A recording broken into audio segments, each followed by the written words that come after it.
Hi, it's Robbie from Southern California, and today I'm going to harvest a zucchini. It's not my first. We've been harvesting zucchinis. I've got another one on the deck, but I wanted to show you the difference between these two.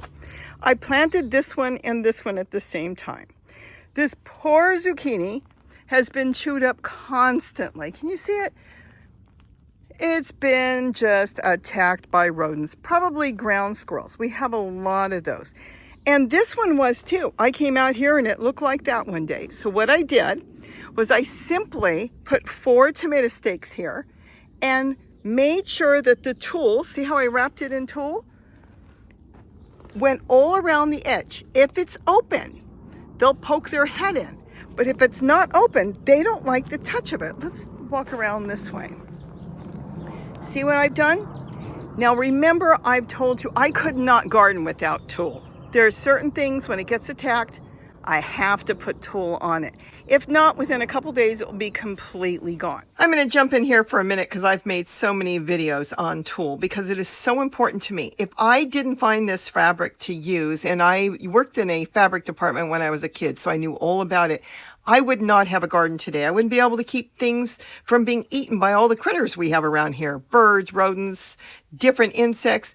It has been fantastic. All I have to do is cover my plants, and don't cover everything, but cover most of it, because if you cover everything, you'll make them desperate. But you can just cover tote lids. You can cover individual plants. You can use it in a small amount just to cover fruit. You can cover large plants. And you know what? You can wrap it around trees to keep snails from climbing up it, as well as rodents too. It has worked for me on my fruit trees. I think it's worth it for you to check out if you're having an issue. And if not, don't worry about it. When I use this much of it, I can use it for a couple years. Take it down in the winter and use it again. It has been a true lifesaver for me. And what I'm going to do is put the link underneath this video in the description where I get mine. I get it on eBay, and it can be anywhere from $10 to $15 for 40 yards and 54 inches wide. You can't beat that. In there, I've got some walking onions, and that didn't deter anything because they knew there was squash in there. And rodents, like your ground squirrels and other things, love not only the fruit that comes off of that, but they eat the leaves too. Now, I left the top open, as you can see here, for the pollinators. And it's just put on with some clothespins. Just draped, I mean, really fast. Nothing fancy. Look down there. Just draped around. Now, I left it open for the pollinators. Whatever went in there, it could be bees, it could be bumblebees, it could be anything. Flies even pollinate. But the thing was, I did hand pollinate that. So over a week ago, I didn't have any male flowers out in the rainbow garden, but I did on the deck. And that is a male flower. So I took it and brought it over to the rainbow garden, and I went ahead and took the male flower. I took the petals off. I didn't want it in the way. And I pollinated it with that fruit. I really want my zucchini this year. And being still cool and not enough pollinators, I am not taking a chance. And that's all there is to it. I have produced many fruits around here by strictly hand pollinating, which is something good for everyone to know, because sometimes you just want to give Mother Nature a little help just in case it gets missed, because if it does and that flower closes up, it is too late at that point. So if you've got a female flower and you've got a male flower around, an extra one, go ahead and grab it. You know what I do? I leave that part of the male flower in there in case a pollinator comes, and then they can climb around. They can drag some of the pollen around too. Just in case I didn't do a good job, maybe they'll help a little bit too. And that's all there is to it. I wasn't going to take a chance because we're still dealing with a lot of cool weather, and I don't see a ton of bees. Now, see how the leaves originally were all chewed up? I left them. You can see that they got in there and chewed all the original leaves. See how bad they're all chewed? Look at this.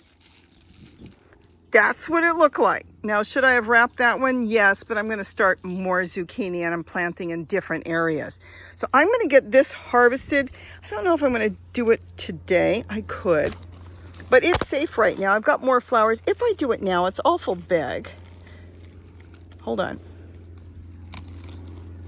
I don't want to break my plant because we're too early in this season. I should have cut it.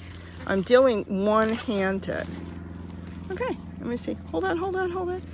Don't want to break anything because this plant is doing fabulous. Let me grab it out. Oh my gosh. Look at that.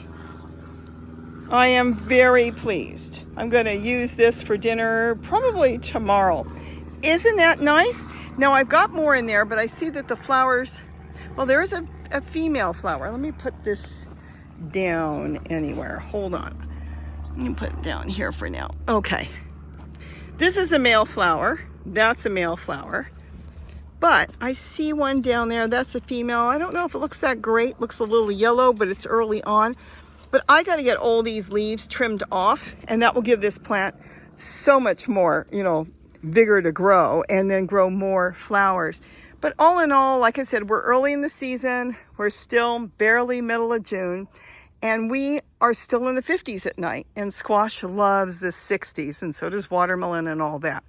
But if I get that one covered and put a little bit more mulch on top, maybe wood chips or leaves or something, and clean it up, it should look as good as this. If not, I have more seeds that I started. Just took some seeds and threw it in a container with Tulle and some potting mix and left it on my deck, and they are growing like mad. And I'm going to get them moved. I'm going to get more out there. I don't have to cater to it. I don't need a greenhouse. The weather, I should say, is good enough to starting seeds. But sometimes in the morning, I'm lucky. This doesn't have a lot of it doesn't have any powdery mildew.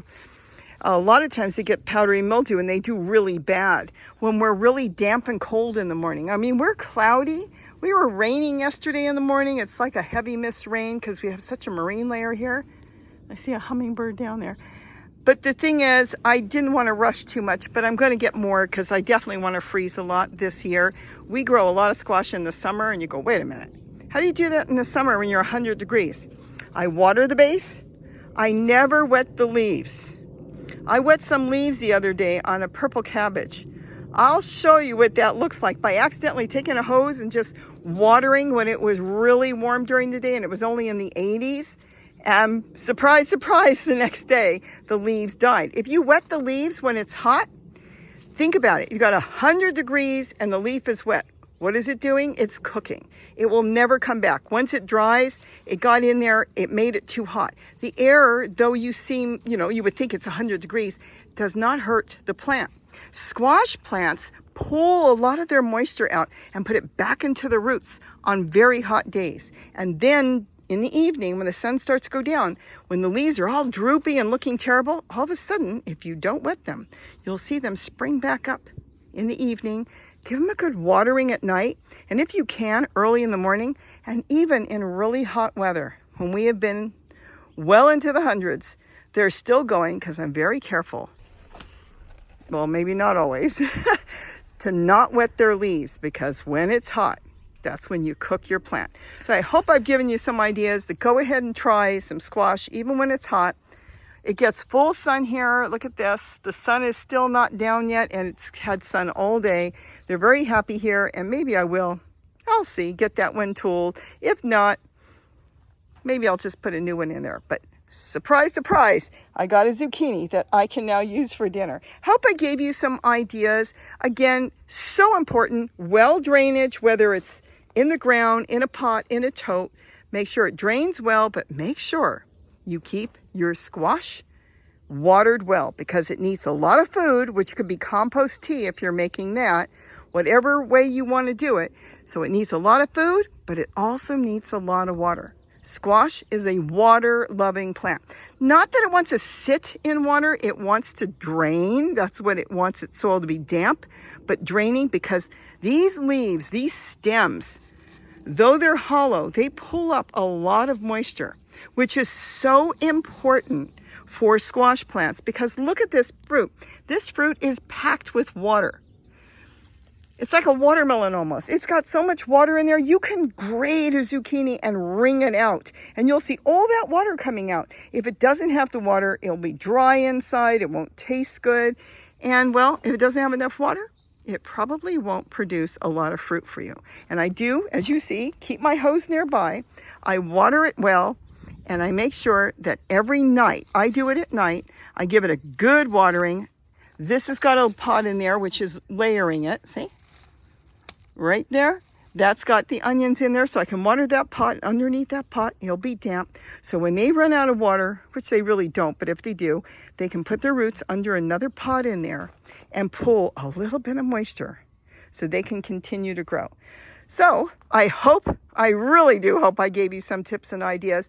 And if you want, you can just put this on. Look at this on a tote. These are the metal fasteners that you get at the dollar stores. You get a big package for $1, and they're so good. And they may get a little rusty, but I'll tell you something, they last for years. Where your clothespins beating in the sun, they do break, but I still like clothespins too. I use them both. So with that, have a wonderful day.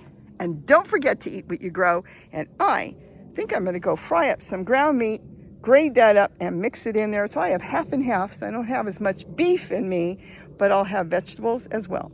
Have a great day, and don't forget to eat what you grow. Again, bye-bye. Cool.